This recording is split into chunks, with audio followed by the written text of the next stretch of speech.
Hey, I just wanted to give you guys a tour of the Tone Tomb. You see the pictures of these guys a lot, these amplifiers and these guitars. And if you read the book Naked and Dimed, then you're familiar with most of these amps. I used all these on the project, and all the songs on this album, which come with the book, or you can stream it, download it from anywhere you can get digital music. You'll hear all these amps. These things were recorded, isolated. They're all isolated. In fact, you go to nakedanddimed.com, you can hear every track isolated. But I just wanted to give you a tour of the Tone Tomb. One of the things is this book, people think it's just all about amplifiers. It's actually only the second half is about the amplifiers. And I go into detail on these different amps, what the differences are between them, why they sound the way they do, how they sound. The first half is really about all the guitars that I have collected over the last 35, 40 years. I've been playing vintage guitars since I was a teenager. And one of the things I had a misconception about was that all my tone, I was always a very tone conscious guitar player. I always assumed my tone came from the guitar I used. It was an iconic Stratocaster, Telecaster, or a Les Paul. And turns out that was actually incorrect. I didn't find out till late in life that really, my tone really comes from my amp. And I had that misconception because this was my first amp, a 67 Super Reverb.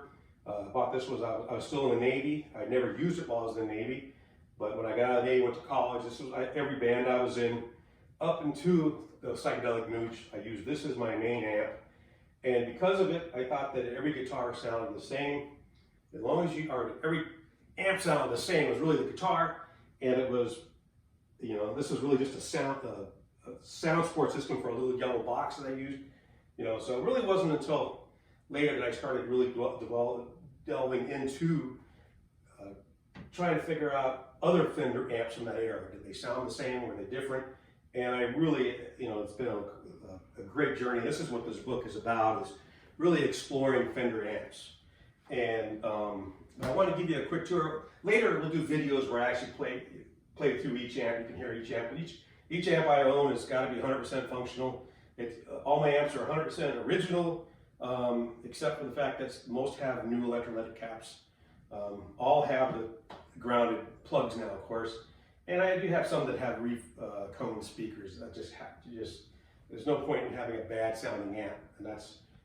And I basically do everything I can to play each amp. Each amp is played every day. I try to play a different amp just so these things are always turned on, played loudly. Each one can be cranked, dimed, as I say. So but let me just give you a quick tour of the amps that we use on the project.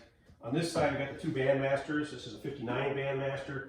Probably the best sounding amp, I think, in my collection. People always ask, what's your favorite amp? Well, it's the Bandmaster. 59, people always say, well, costs about the same as the Bassman, 4x10 Bassman, so why you wouldn't get this instead of that, I don't know. This is, you get all that and this, but much lower volume breaks up. This is a 60 Bandmaster center volume. This right here is 6 months between the two when these were made, completely different. When they changed, this is basically the change from the tweed circuits to the brown face circuits. That really, nothing exemplifies that better than these, switch from these two amps. I got the little Champ. This is probably one of my favorite amps. I love using this amp just to play. It's a 63. It's the last of the tweeds. Here's a Deluxe 51. This is the only TV front amp I have. I really should have a Pro as well, but I'm happy with this guy. This is the only one I have that has a Paraphase inverter in it. That gives me a very distinct tone. Across, here's the brown amp, the Deluxe amp. This is a 61. It still has the Jensen speaker in it. A great sound. This is the sound of rock and roll. You hear a lot of that on the Naked and Dimed album. Probably my favorite blackface amp of all is the Virolux Reverb. It's a 65, completely just a crazy amp, great amp. Another great amp, the Deluxe Reverb amp. This is the one I use this one on stage. I use it on most of the last Psychedelic Mooch shows. We were using this amp. This is a great sound amp. One of my favorites of all time, of course, is the 5E3, the Deluxe Tweed. In fact, this is really, if you have to have one or two amps in your collection, make sure one of them is this. Down here we got this is the 63 Vibroverb. This is the, I use this a lot. There's a big difference. Well, you can get the brown, like the Super, the brown Vibrolux, or the Vibroverb, kind of the same circuits, but this thing, these two little Oxfords in here, the old 63 Oxfords, that have really give it that distinct distortion that you know. This is another great amp. This is this is a 15.6 Pro, completely. This is probably the best condition you'll ever find one. I love this amp. I use that a lot. This right here is the Brown Concert 61.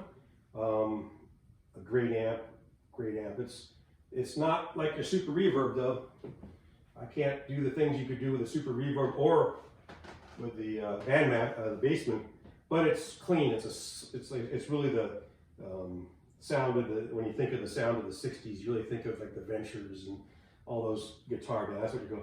Here's a little 64 Princeton, just like the 64 Deluxe Reverb. They don't have the logos. I love the earliest versions without the logos.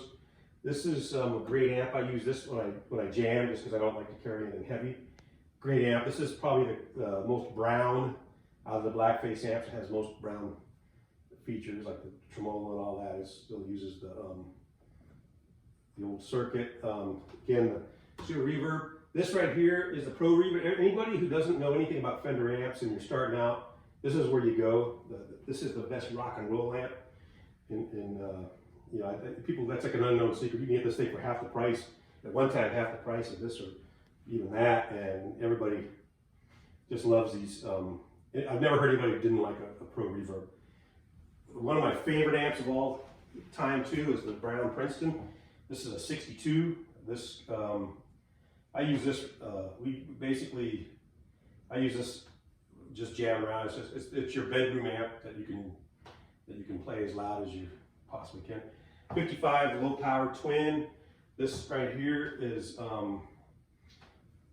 like the Pro, the low power twin and the Bandmaster. They basically very similar circuits. The 6L6 Tweeds are the ones I really love. The only thing different, of course, is the speaker configuration and the output transforms. This thing is loud. I mean, this is the low power. This is loud. I've yet to ever really crank this. I've had opportunities to buy the high power twin, and I just know there's just no way. Where would I ever play it? How would I ever play it? And then, of course, the little guy here. So this basically, if you're really into Fender amps, Naked and Dimed, I basically go through each one of these amps in detail. You hear them isolated on the record. You hear all the tracks. It's nakedanddimed.com. You can listen to every amp through the. And we also, I'm not really talking about the guitars. That'll be another tour of the Tone Tomb. But one of the things I love, my next book, it's written. It just hasn't been. I still need to take the photographs and everything. But the next book is going to be about Telecasters and Stratocasters. And that really came about is that, like a couple of years ago, my wife asked me point blank, how many guitars do you have? And for the first time ever, I told her the truth. And she didn't get mad. She just said, well, why do you need that many guitars? And I said, I don't know the answer to that, but I do know why most of them are Stratocasters and Telecasters. And that's what my next book is going to be about. It's going to be about Stratocasters and Telecasters and why those are I've always loved those, why people love those guitars, why the difference between the two, the difference between those and the Les Pauls and whatnot. But anyways, like I said, I just encourage you, just want to give you a tour of the Tone. People always ask me about the amps that I have in the Tone Tomb, and I appreciate your time. Thank you.